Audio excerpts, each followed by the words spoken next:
Vivica Widow's Knock Knock, Episode 20, narrated by Leo St. Paul. As the weeks went on, the support for Tabitha outside the courthouse began to gain traction. Those who were protesting against her and calling for her head began to hush. For the first time since the trial began, it started to look as though there was a chance the jury would dismiss her of some, if not all, of the charges against her, putting her back on the street, furious at the inconvenience and more dangerous than ever. I heard that the Penn triplets were being set with their own charges, but it would be some time yet before they would be held by Colford Correctional, also known as the Boss. Saving one of the closest to Tabitha for the last, Ronnie called Agnes to the stand. He hoped that a motherly perspective on his client would leave warmth in the jury as his bid for her freedom. Attendance: Judge Doyle presiding. City Prosecutor. Counsel for the defendant Ronald Owen. Defendant Tabitha McKinney. Witness Agnes Wilde. Clerks and bailiffs. Ronnie Owen. You have known the defendant for most of her life, correct? Agnes Wilde. I was there when Tawny got the call to tell her she'd become an aunt. She had been estranged from her brother Rob for a few years. We'd just set up the Knock Knock Club at the time. Ronnie Owen. Have you ever seen a defendant become violent? Agnes Wilde. She can have a bit of a temper, but no, I have never personally seen her become violent. What people fail to realise is that she needs help. Her parents cared nothing for her. If she didn't have something of a temper, who knows where she could have ended up. She fought off predators, dirty dealers, embezzlers, and filthy swine of all descriptions. And that wasn't just for her, but for others too. If she didn't have something of a temper, she would have been lost in the filth of the city and countless other lives ruined too. Ronnie Owen. Are you saying she truly cares? Agnes Wilde. I've never known a girl who cares so much. She just has her way of doing things. When the talk of the bid to take over the shanties first came to light, Tabitha did what she could to help the people. Mayor Phelps had sold out his campaign promises. Already Swanton was an unaffordable for the people of the shanties, and they had nowhere else to go. Tabitha did as her aunt would have done. She protested against it. She fought so that those people, families, weren't without a home. Ronnie Owen. And what was the response? Agnes Wilde. Power to the shanties was cut. They said it was a surge, but we all knew it had been deliberate. We were the only area affected. Tabitha brought them together. She used the resources of the club to warm them and feed them. Without that, the elderly, young babies could have perished.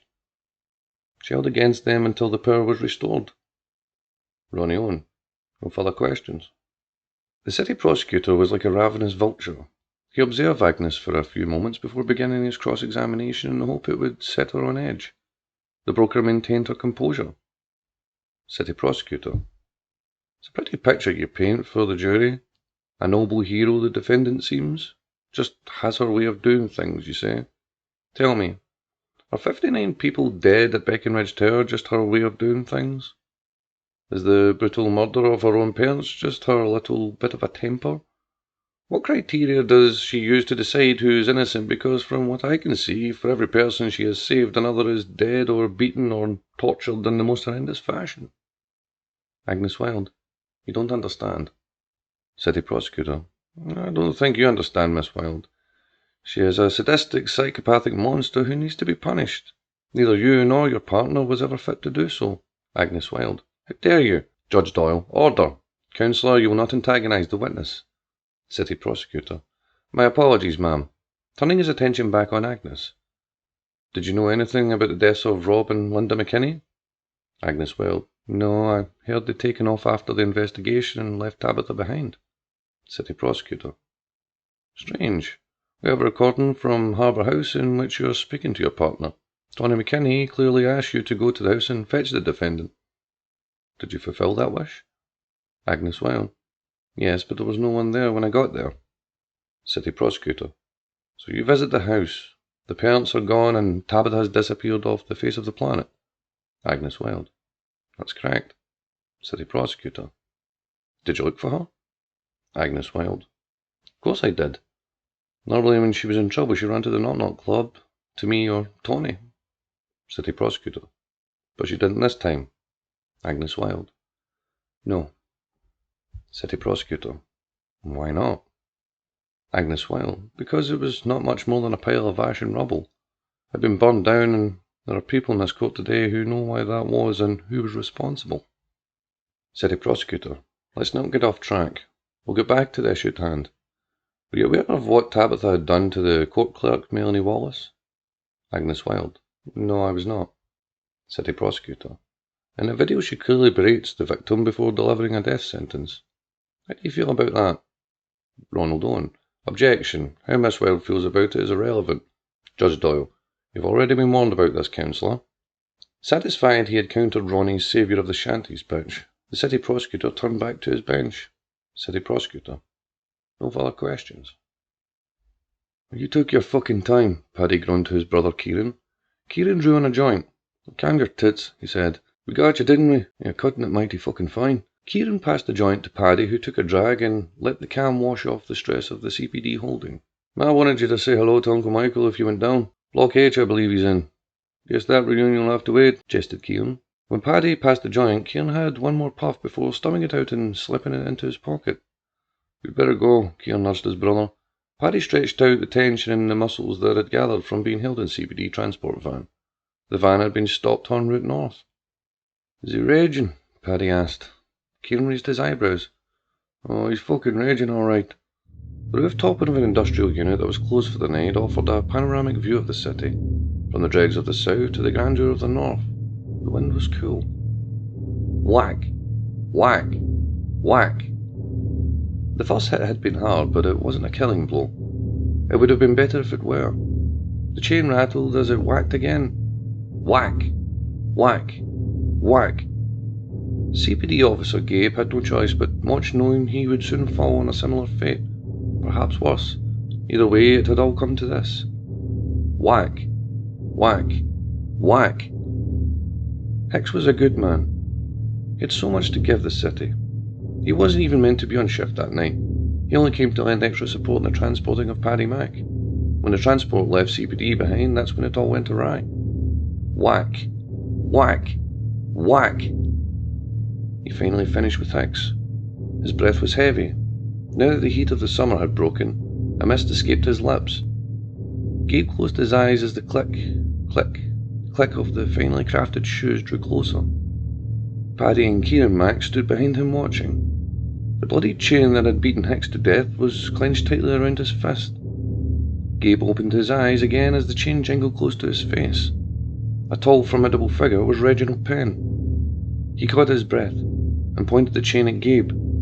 Where's my fucking boys? Lydia sat across from me in my usual booth in Bobby's lunchbox. She watched on as I sat in quiet contemplation. I dare say the entire affair, from the moment I received the invitation to the Knock Knock Club, was starting to tell on me. I believed then it was reaching a conclusion. If I had known then all that was still to come, I don't know if I would have found the spirit to carry on, but carry on we must, and carry on I did. The fate of Tabitha and all those who supported her was under the hammer of the lawmakers, and that hammer was set to fall soon, smashing everything within its range. I wonder how long the jury will take, I mused to myself, more than the agent. We had already been waiting an hour and a half. I didn't suspect they would take long in deciding. Tabitha was, after all, guilty as sin by her own admission.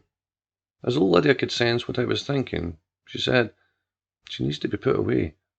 Her bouncy accent from the northern town of Bolton did a lot to cover any bitterness that should rightfully have been there. She did go through a lot to bring the knock-knock boss lady in. Tabitha was a mean queen who needed to be locked away. I know, I agreed. Even now, I still have no doubt she needed to pay for her crimes. It's just how it's being done. It's not right. Lawmakers were pulling everything they could from the woodwork in order to solidify their hold on Tabitha. They were campaigning to reinstate the death penalty in Greater Colford. They were punishing her for shedding light on dirty deeds of their friends in high places. They were going to kill her for it, and her only defence was a man who shared the same elite family name as the ones Tabitha was calling out in the first place. It wasn't right. Justice in this case was a big bad wolf, and she'd blown down 2 houses already. The Macs were still licking their wounds from the raid on the club, and the only Penn not in custody, Reggie, had disappeared. Now they had hungrily set their sights on the final one. The bricks of the Knock Knock Club had already been smashed through, so it wasn't likely it would hold. Lydia shook her head. "Don't let her get to you. I've seen her manipulate people. She's a murderer." I could understand Lydia's concern. Tabitha did have her way of getting to people. It's how she had managed to function so effectively.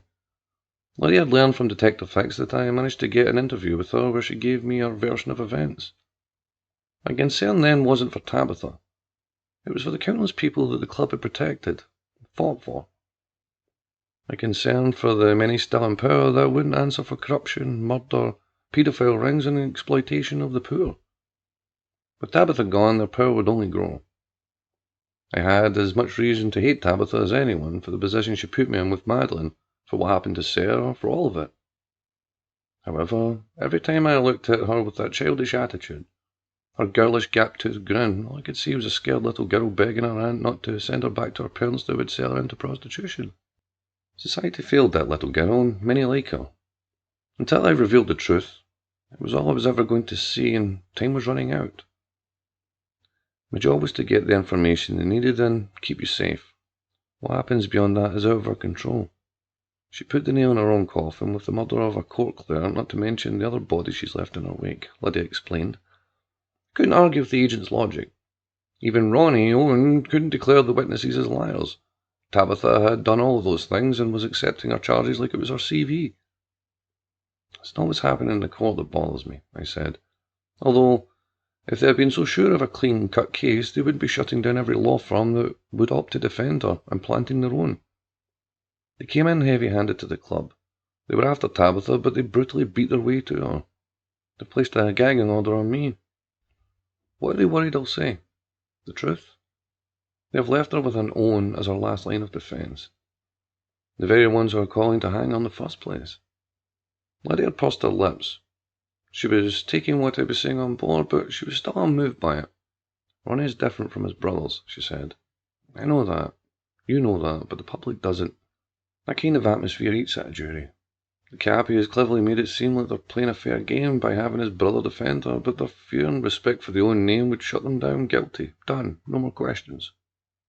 That's been the lawmakers' play all along. Farce of a trial to make an example of Tabitha and anyone who would question their running of the city, leading to a decision that has already been made. Lydia sighed. Her phone had been laid down on the greasy table in front of her face down, so she lifted it to check if the jury had returned. With no notification, she laid it back down. She can't be saved, she warned me. At first I hadn't understood who she meant. My mind initially went to Sarah, an innocent kid gunned down in the street. I never thought of Tabitha needing to be saved. When I realised who she meant, I scoffed. My sympathy for her stretches as far as those who she'll leave behind. Her Aunt Agnes will be a sitting duck, and her Aunt Tawny has suffered plenty already from what I can tell. You must understand what I mean, I assured her. If they can do this to someone like Tabitha, then where does it end?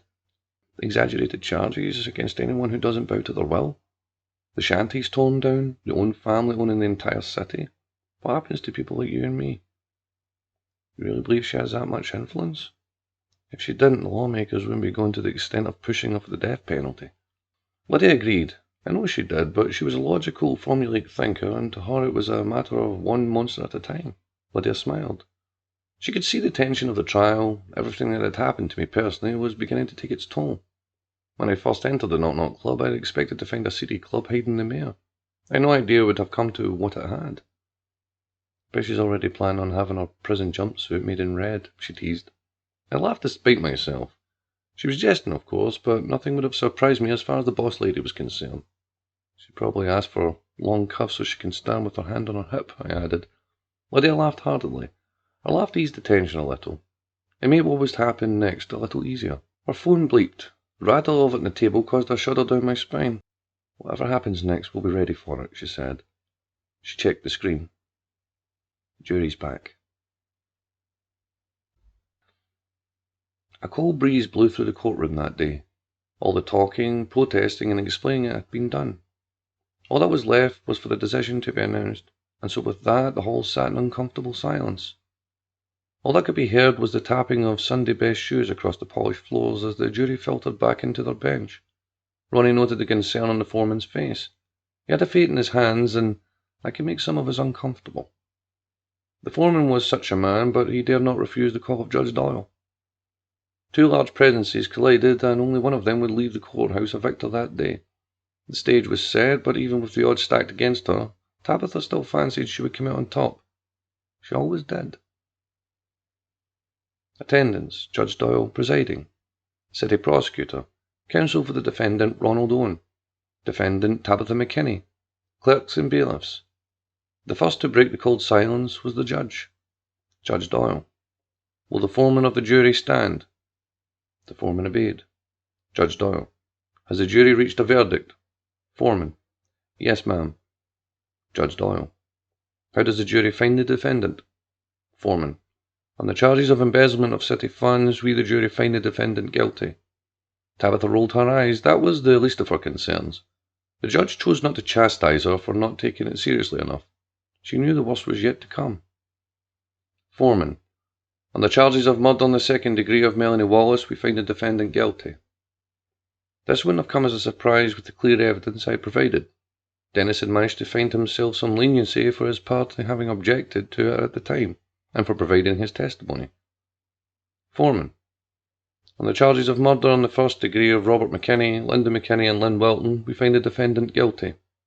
There was no statute of limitations on murder charges in the city of Colford. Foreman. On the charges of inciting violence and orchestrating the event known as a free-fall massacre, we find the defendant guilty. What happened next will forever be on my conscience. I wasn't there, but reading the transcripts, I could see the scene unfold. It was a long time coming, but like death, it is something you'll never be prepared for. The time for sentencing had come. Judge Doyle. Will the defendant rise? Tabitha obeyed this command. She had no choice. The room hushed in anticipation. Judge Doyle. For too long you have run amok in this city without any consequences for your actions. Today you will learn that if you break the law, you will be punished. You wish to stand as a symbol. I'll allow that. I will hold you as an example to anyone who thinks they are above the law. I have been granted the power of this city to punish you to the fullest extent. I hereby sentence you to death by lethal injection. The courtroom burst into a noisy rabble, broken only by a rhythmic slamming of Judge Doyle's gavel. When the noise dissipated, she continued. Judge Doyle. You will be confined to the Monte Fort until your date of execution has been confirmed. As I read through the transcripts, my heart began to race. I knew there was no way Tabitha would not attempt to have the final say.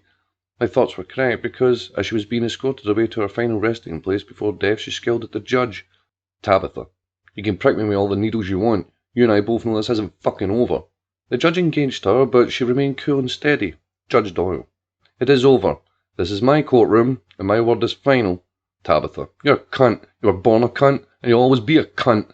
The bailiffs moved to put pressure on her, but the judge stopped them. Judge Doyle. I am also revoking the care of Harbour House for Tony McKinney. She too will be brought before me to answer for her crimes. When the trial began, I asked myself what it would take to break the knock-knock boss lady. It seemed that was it. The judge had her, but broken things can have sharp edges. Tabitha grabbed a chair and launched it at the unkillable Judge Doyle. The immovable hand of justice didn't budge as the chair crashed beside her. Tabitha began screaming in a chilling, unprecedented display of fury. Tabitha, you fucking bitch, if you touch my hand, I'll rip your lungs out, you fucking cunt! The tirade continued. The judge allowed Tabitha to scream and attempt to shake off the bailiffs like a child in the midst of an extreme tantrum. When she stopped for breath, Doyle finally addressed her. Judge Doyle, I told you that you do not get the final say in here. Sentence has been passed. Take her away. They thought they could hurt her, but still she stands. They thought they could outsmart her, but still she stands. They tried to kill her, but failed. Justice is immortal, and so still she stands. End of Season 1.